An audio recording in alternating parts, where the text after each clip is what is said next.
all the awesome stuff he got from half of a cow. Like he purchased half a cow, he put it in a chest freezer. Um, so let's see if I can. Should be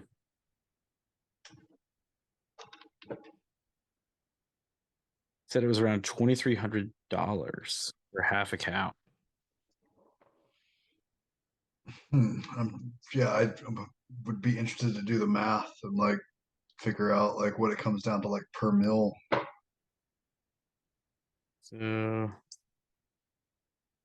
let's see. I won't be able to find it because it was in like the search stuff. But what I did see is that it ended up being close to like like 10 ribeyes or something, and like X number of ribs, and so much of because he got half a cow, then get it all processed and separated, packaged, all that stuff. So that's where it comes out to $2,300 because of all the extra processing. But the Right. like, I wouldn't be able to do it. Right?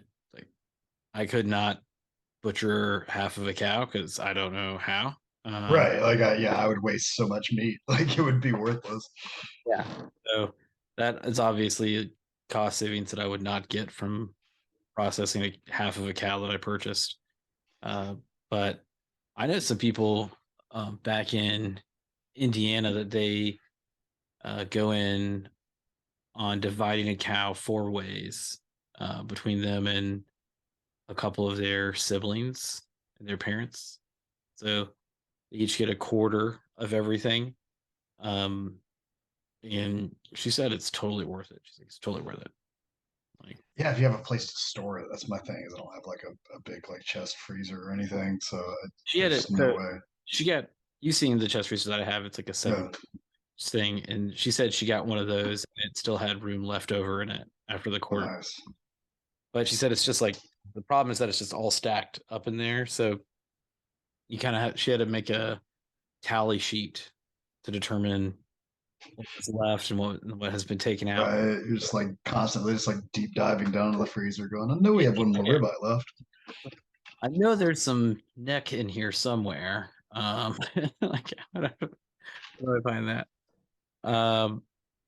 But so on today that we're recording this is technically Fat Tuesday or Mardi Gras.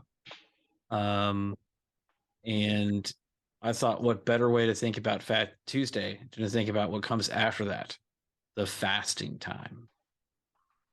So, um, You sound way more excited about that than most people. Like, yeah. I mean, the but what I also think about why it makes me excited and why I laugh about it.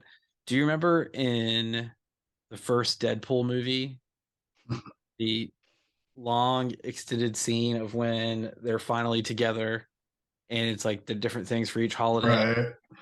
and then Lent is like full abstinence. It's like what the like Happy Lent. They like cheers each other. They just sit there reading. That's um, but we're talking about fasting as far as food is concerned. Yeah, Um, it's the kind of the term du jour, like big time. Like everybody talks intermittent fasting. Intermittent fasting. It's like, oh, I've lost so much weight and done all this with intermittent fasting. yeah, I understand. It is one of the top diet searches on Google for all of 2022, right? So we're in 2023 now, but um, for the entire year, the top two diet searches were intermittent fasting and keto. So If you asked me, if that was $1 million question, what the top two were, I would have said that. So it makes total sense just from people I talk to on a daily basis. yeah, which is we've gone over keto a billion times, and I'll go over it later. I do have this book called. It's gonna be really bad on the screen because it's got like a white cover, but it's this book. It is. Let's see, make it less reflective. There we go. The Art and Science of Low Carbohydrate Performance. Um, what's funny about this book is this guy up here, Jeff Volek, PhD, RD. He is a dietitian. His PhD is not in nutrition. It's in something else. It came after. So, um, but we'll go over this at some point in the future. The What I appreciate about it is that the book itself is like 154 pages, and the font is probably around like 14 or 16 size. It's not really small. So it's a nice quick read. Yeah, a lot of gaps, a lot of returns, and definitely a 1.5 space. I'm like editing this book over here. I'm like over here. It's a freaking editor. Like, oh, look at all this. Um, but we'll go over that in the future when we talk about that specifically, low carbohydrate performance. There is some nuance with it. My issue with keto, as I've previously stated on many podcasts, is that what people call keto is not actually keto. And that's where that's where I get And it. like before we even get to like the science of like fasting, like my approach with anything, whether it be fitness, whether it be diet, does it fit into your lifestyle? Because I have so many people like they'll say, I'm doing intermittent fasting or I'm doing keto, and like I like or like I've talked to somebody recently who was doing a vegan diet, and he was like, I can do it for like a week, and then I'm like, then why are you doing it? Like if it Yeah. doesn't fit into your lifestyle, let's not overcomplicate this. Let's do something that fits and is sustainable for you. Yeah. Activities and behaviors that can last a lifetime. That's always my goal. Yeah. And I saw somebody today, or not today, but yesterday, that why is would you actually consider steak fries healthy? And I said what I always say: healthy is your relationship with food. It is not the food itself. So yes, steak fries can even fit in your diet for that particular person. I would recommend not putting salt on it for them, but they probably won't ever listen to this podcast. But the more important thing when it comes to the longevity, especially with intermittent fasting or any of these prescribed diets that you don't have a chronic condition that would be recommended for. Um, so things like keto that we probably talked about before, or um, modified Atkins, South Beach diet, the military diet. We talked about that on that. Yeah, that one made me laugh. That one was fantastic. Fat diet, that like none of those are sustainable long term. Like frequently, I see plenty of people that were on those diets and they are no longer on them. Right. Like and even stuff like Whole 30 and Hard 75 and all those fun, yeah, term and a number behind it. Like Like this is going to change your life if you do this thing. I mean, maybe it will. For some people, it probably does. But um, there is a large number of people that I would say keep small pieces of those habits that were built and but did not keep up with the whole thing. yeah, it's like always like I work with a lot of weight loss clients, and so like I hear people say, "Hey, I was really successful with insert intermittent fasting, keto, whatever, but then." It's like, okay, then why are we speaking right now if you were really successful? You know, like if you're really successful, you wouldn't be wanting to drop 50 pounds again. Like, I don't think that's a success. Yeah.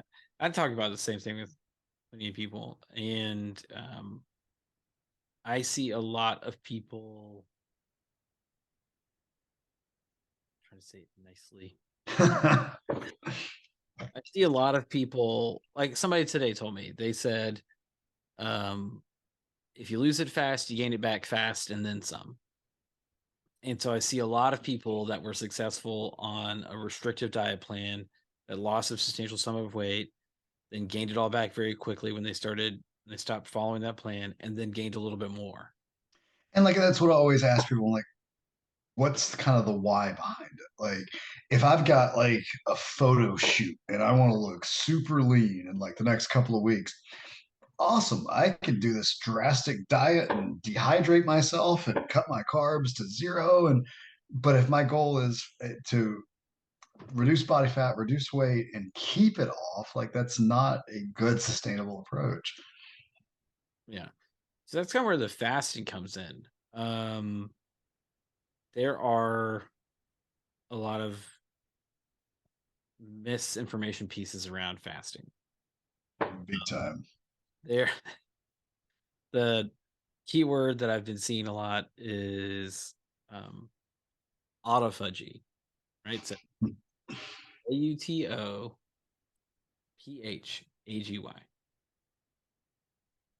Uh, and what people suggest is that, or what I've seen suggested in a lot of the articles that I looked up, was that fasting puts you into a greater amount of autophagy, but that's not the case.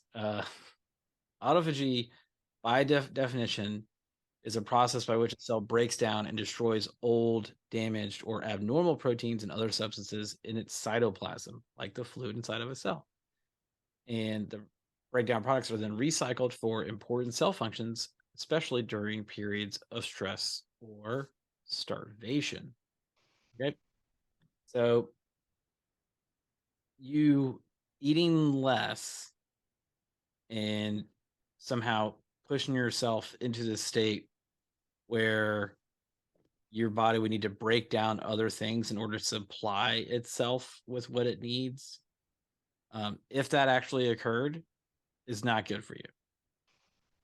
But the process of autophagy is actually a naturally occurring process that happens when you eat and when you don't eat. It happens all the time. It's not some random thing that is triggered by you not eating. So that's my big gripe with it. But um, a few different things. Um, there are a lot of different kinds of intermittent fasting styles. Intermittent fasting is very popular right now. And when it comes to um, the breakdown of your day, what's the most common intermittent fasting schedule that you see somebody do? 16 8, the 16 off, 8 on. Right, right. Yeah, like the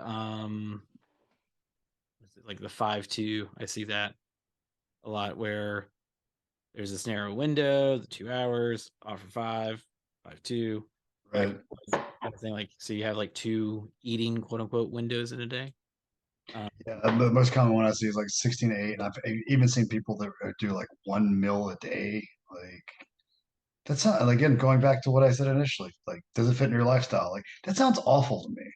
Like, I'm hungry all the time. Like, I'm very active. Like, even if I'm not active, even if it's a lazy day and I'm not being physically active, I'm hungry. Like, so to eat one meal a day sounds awful. To eat only for 8 hours a day sounds awful. yeah, and to say the other thing too, uh, one of the things thinking about with um, the spread out of your day, the food in your day. I see a lot of people that do only eat once or twice a day normally. Like that's a regular thing for them. Um, are these people that I would consider fitness professionals or like people that could handle moving large sums of weight, being an athletic endeavor? No, definitely not. So if you're listening to this podcast, there's a good chance that you are wanting to increase your ability to do things, build some muscle mass, or decrease body fat. So I've talked to enough people that I listen to this podcast. That's what they're all trying to Right? No, that's pretty much your target audience. Yeah, do. you summed it up. So in that case, I do not believe that it would be best for you to eat only twice a day. So when you could get all of your calories that you need in a single point in time. Um, like let's say that you eat 2,000 calories a day. That's what you have been sticking to. And that's maintaining your weight. If you ate all of it in a single meal, sure you would hit all of your calorie needs, but that other part where you're missing a lot of stuff, the biggest risk there is that your body needs certain amounts of protein to handle normal functions throughout the day. And if you this is where I've talked about it before, on a different study, but if you didn't get that protein that you need frequently throughout the day, your body would start breaking down its own stores of muscle mass to get the protein that it needs. Yeah, you gotta have that positive nitrogen balance, and yeah, it's difficult to do that with one large meal a day. Yeah. And although you could consume, let's say, um, you needed 100 grams of protein in a day, right? I feel like that's not very difficult to get. Somebody, one person previously like it's impossible to get 100 grams of protein. And I was like, that's really 100 grams of protein most days by like 10 a.m. Like, yeah. Most people that are American at least get way more than 100 grams of protein in like a couple of meals, like two times. Like it's not. Uh, but here's the thing: your body, while it will utilize that energy and it helps increase your TEF. Go back and listen to our nutrition fitness acronyms podcast. Um, the issue is that your body's not going to utilize all of that protein for its actions. Like it's not going to store it as protein. You'll probably excrete some of it in your urine as uh, ketone products. So but I you, want to pee on that stick and show that I'm in ketosis, right? Like, yeah. Actually, no. Producing urinary ketones is probably not actually a sign of bodily ketosis. Uh, Different podcast. We'll talk about it later, another time. You really need like a R2 blood gas panel to really narrow that in, but that's a different kind of thing. Most people probably aren't getting those blood draws. That aside, so getting their protein spread out throughout the day helps increase your body's natural point of muscle protein synthesis. So there's a great guy, he's now passed away, um, but Dr. Patton Jones, he put out the hallmark study that everybody uses in the bodybuilding world that you can only utilize 30 grams of protein for muscle protein synthesis. There have been other studies that came out that suggest maybe it's a little bit higher depending on how big you are. But even in those studies, it never gets to the point of like greater than 50 grams. Like you'd have to yeah, be, it's not like, hey, this one meal where I took in 180 grams of protein. Yeah, it's like, yeah. So even me, like I'm 200 pounds, and my total for it came out to like 42 grams of protein per meal. Like I'd have to spread it out. Um, so even if I was twice as big as I am, that'd be closer to like 80 grams, right? So like a 400-pound person is still not going to utilize 100 grams of protein at one time.